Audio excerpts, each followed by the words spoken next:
படுத்தும் புனிதர்கள். நவம்பர் மாதம் 5ஆம் தேதி. இன்றைய புனிதை உன்னத முத்திரையாள் அருட்சகோதரி புனித மரியா பெர்டில்லா போஸ்கார்டின் 1888 முதல் 1922 வரை.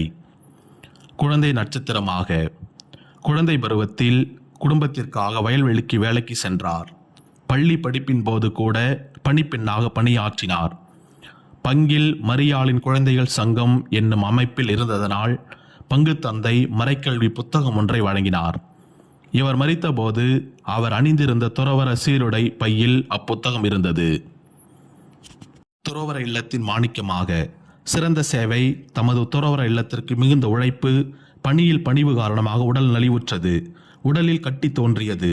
அது முற்றி அறுவை சிகிச்சையில் மருத்துவர்களால் கைவிடப்பட்ட நம் புனித அருட்சகோதரி மரியா பெர்டில்லா போஸ்கார்டின் தமது 34வது வயதில் மரித்தார். சிந்தனைக்கு குழந்தைகள் மீது அன்பு வைத்தல், முற்றிலும் கீழ்ப்படிதல், நம்மாலான உதவிகளை செய்தல்.